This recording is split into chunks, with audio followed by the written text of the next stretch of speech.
Welcome back. Yes, indeed. As we've seen there, we're joined now by Obong Victor Attah, former governor of Akwa Ibom State and a member of the organizing committee of the Patriot. Good morning, sir. Thank you for coming on today. Good morning. Thank you for calling me. Well, some time ago, recently, as a matter of fact, eminent Nigerians, governors, legislators, leaders of thought all had this meeting, and they're demanding for a new democratic people's constitution instead of amendments. Because we do know that the National Assembly embarks on this amendment time and again.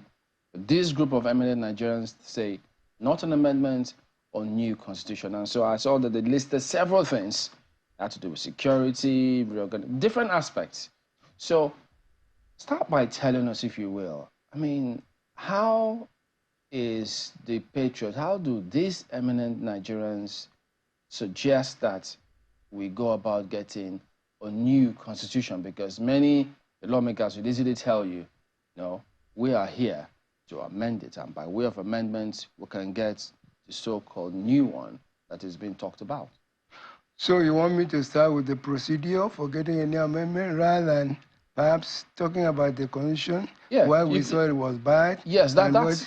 You can start about why you think it's bad in the first place. If you permit me, we had only 3 resolutions at the end of that colloquium. And the first one has to do with why we should have a new constitution. And the first resolution says the National Dialogue concluded that the prevailing 1999 constitution and its brand of presidential system fosters politics of alienation and increasing appetite for state capture among the ruling elites, the exclusion of a large section of Nigerian citizens, leading to disenchantment across the country, while also asserting that the Constitution, by its flawed origin, lacks legitimacy, which it cannot acquire from any number of amendments. I want you to know this question of flawed origin. And let me speak a little bit about that, why it is flawed and therefore should be changed. The Constitution we have today was promulgated as a military decree. It's not a people's constitution, by no means. But apart from that, it was the origin of it, the drafting of it, was faulty. And believe me, we gathered there to honor a great man who passed on, may God rest his soul in peace, Professor Benoit Boise.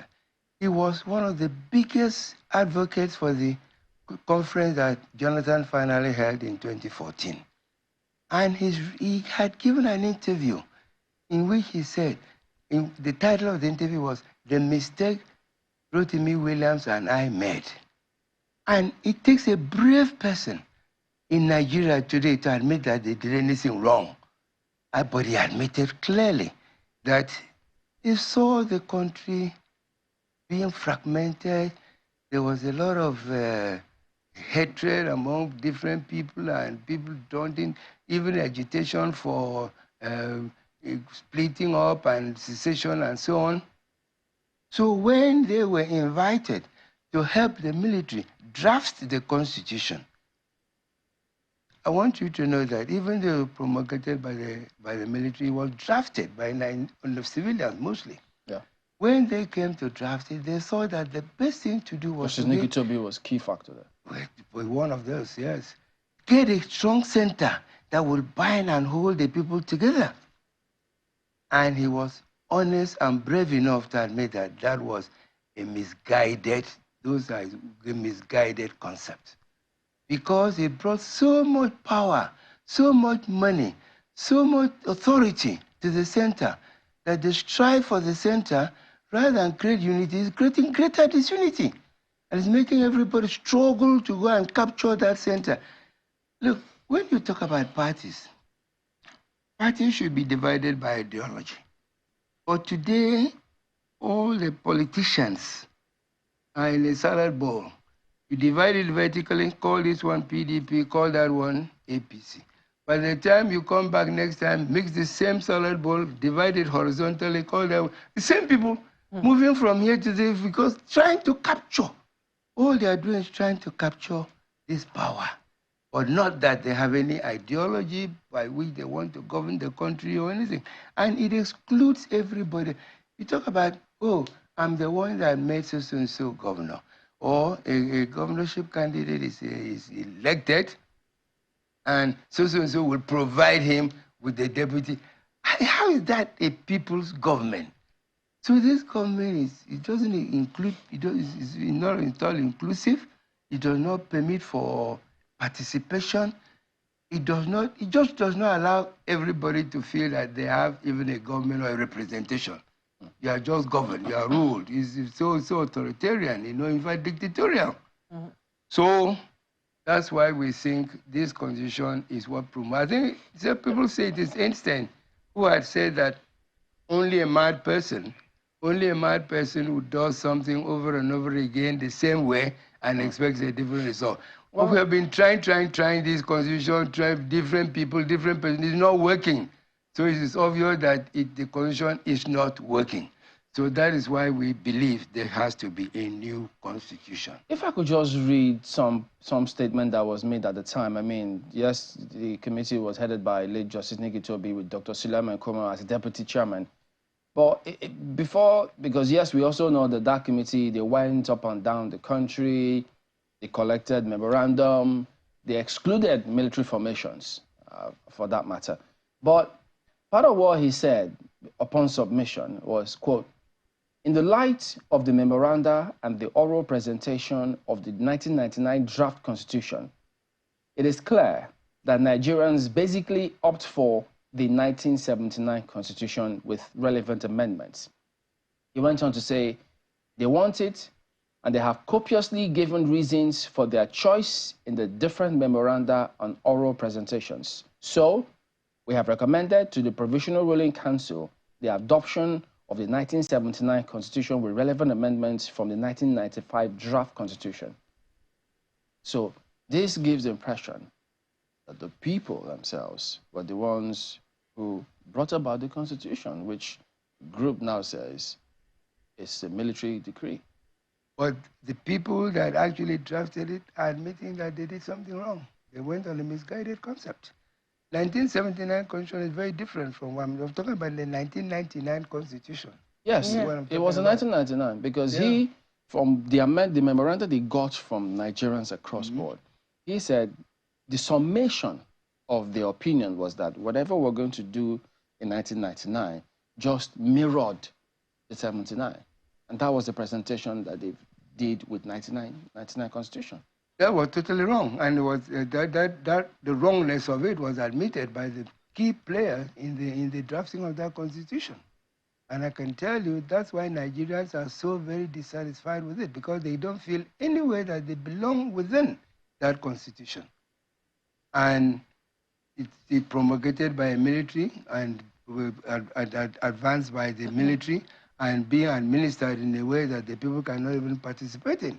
So we find it completely wrong and unacceptable, and we feel, we've given our own, feel that the 1963 Republican Constitution and the result, we had a draft constitution that came out of the 2014 conference. That the draft constitution that came out of the 2014 conference, along with the 1963 Republican Constitution, are what we should base our concept on. Those were actually prepared by the people and brought about by the people, Constituent Assembly, not promulgated by the military. Well, if you say that what we're looking for right now is the Constitution we had in 1969 or 63? As a basis for a new constitution. Yes, but in 1979, from what we were told, I wasn't alive then, what we were told that there was a Constituent Assembly that actually came up with the 1979 Constitution. Let me be honest with you. The real constitution drafting or the conferences that have discussed constitution in Nigeria, as far as I'm concerned, are the 1994 conference and the 2014 conference. So there was no Constituent Assembly for the 1979 Constitution? I don't know that there was one, to be honest with you. The one I know was there was one for the 1960 Constitution, which lasted 7 years.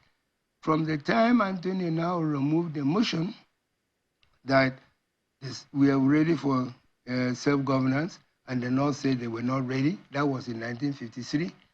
It took 7 years, 53 to 60, for a constitution to be fashioned out, a constitution to which every Nigerian, if you wish, properly represented, subscribed to. And it became a constitution that everybody was willing to live under. And we lived under it, and we grew under it until the military came and interrupted. It only changed from 60 to 63 when we became a republic. But the 1963 constitution is very much the 1960 constitution, but a Republican version of it, if you like. And okay. I was just going to say that we had a very, you had a very successful outing there. The colloquium was a success, given the level of eminent Nigerians who attended it. And I know that usually when conversations like this start, for it to gain ground, for it to gain momentum, it has to be something that is agreed amongst the elite.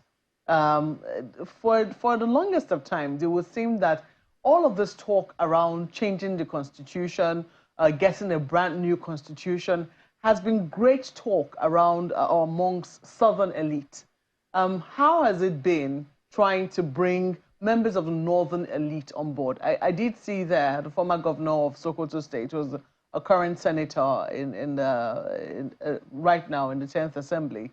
But I'm not seeing so many. Maybe I didn't look critically. Well, Hakim Baba Ahmed was invited. I think he participated virtually, okay. And he is the political advisor to the vice president yes, today. He did. So yes, it starts somewhere. Yes, I'm just going to say how much more. I mean, how much of the Northern elite are you bringing into this conversation? Very much so. And are they seeing a need for it, as you are, as you're saying? You don't have to gather everybody together initially to say, do you agree? You sit here and say, what do you think is good?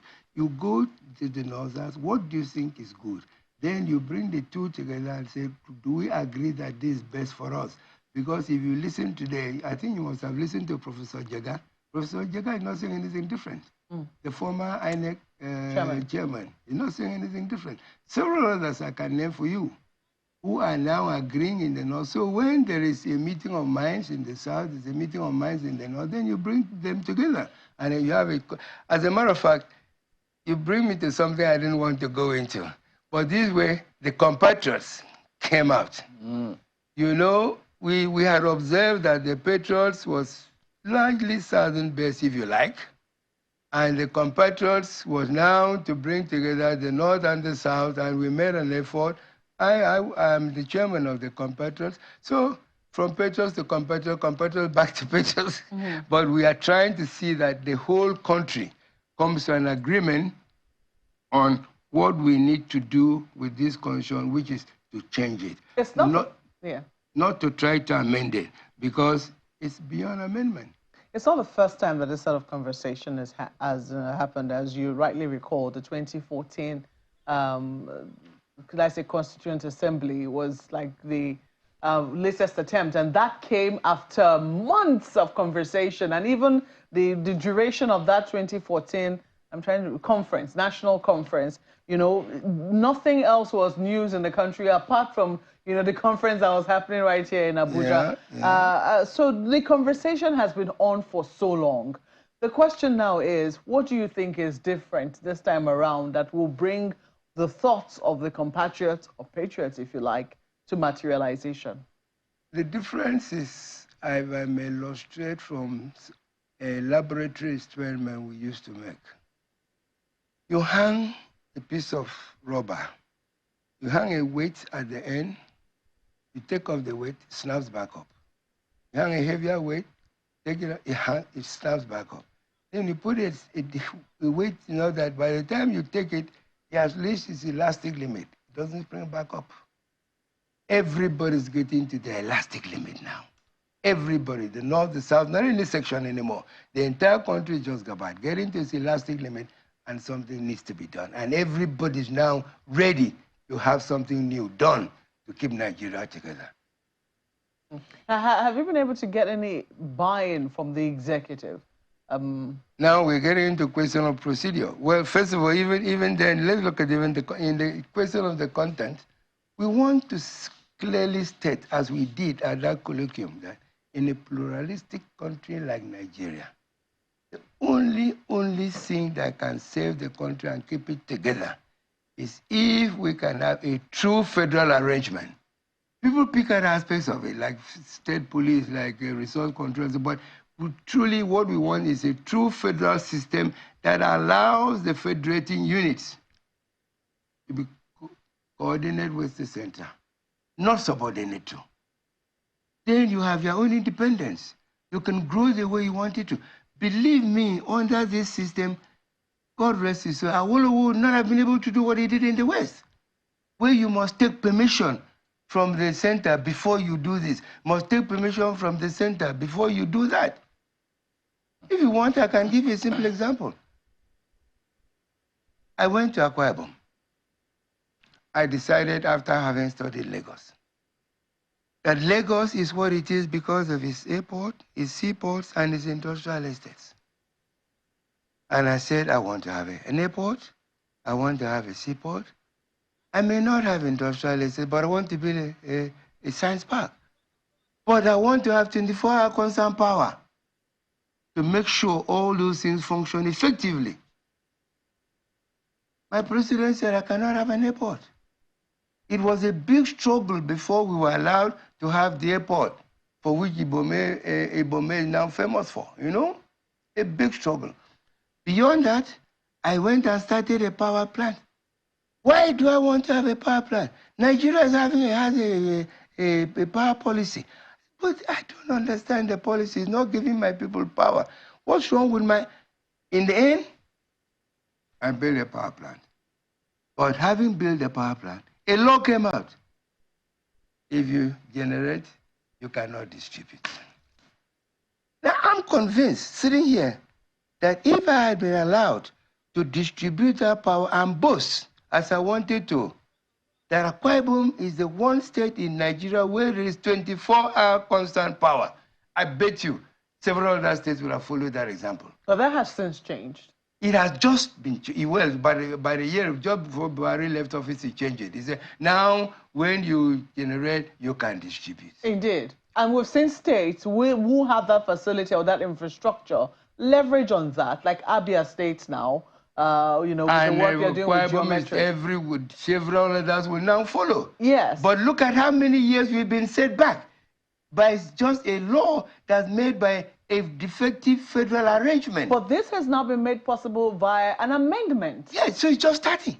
So why not go through the path of an amendment rather than a very difficult and torturous amendment path of what? Of the Constitution. No. Because that was made possible through the amendment of the Constitution. No. Amendment of just a law. There's nothing in the Constitution that says that a state cannot have power. It's just a law that was made. That's the difference. Because when we now get into the procedure, you see that the National Assembly is not elected to make constitution.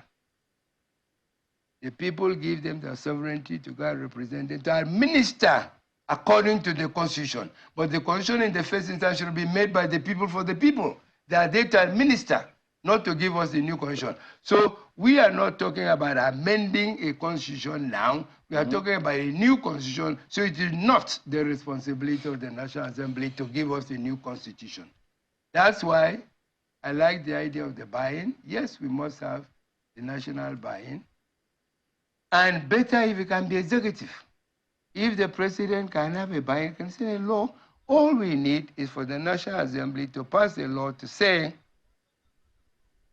yes, let there be either a referendum or let there be a constitutional assembly to write a new constitution, which you can now subject to a referendum. And the people will have a constitution made by the people for themselves. Believe me, it is very difficult to get anybody, even a housewife, to live with a husband if they do not agree on certain principles. But in this question, we have not really had any agreement on any principles. And that's why everybody's feeling, oh, I want break away. It's all because of discontentment. If we have people get together and agree, thrash out the terms and conditions under which they want to stay together, as happened between 53 and 60. It does not have to take anything like that long. 6 months rather than 6 years. With this thing, Nigeria can have a new constitution put to the people, approved by the people, and we take off from there. That appears to be part of the procedure that you want them to adopt, because we understand that this has been submitted to the National Assembly and the President, has it?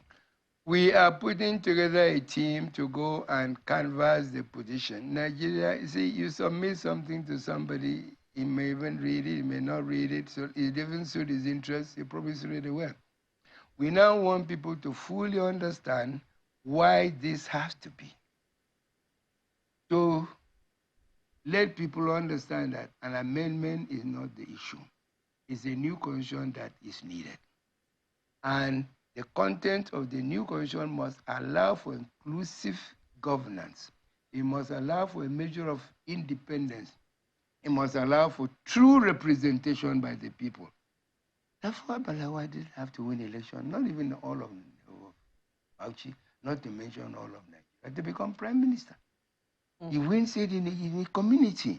And believe me, when President Babangida brought his A4 option, that was the closest to true representation of the people. We want a true representation of the people so that people will know that they are exercising their sovereignty, which honestly belongs to the people. Sovereignty belongs to the people. Well, I know that, you were governor under this same constitution, which we now have, the 1999 constitution. And I remember, at least I was alive during that time, you swore to uphold and protect the same constitution. You had to operate under it. You didn't have much of a choice, did you? Yes. Yes. So, I mean, I go back to the point, because I see here. And upheld it, you, by the way. Much as I oppose several aspects of it. Yes. Do you want me to tell you one? Sorry to have interrupted you.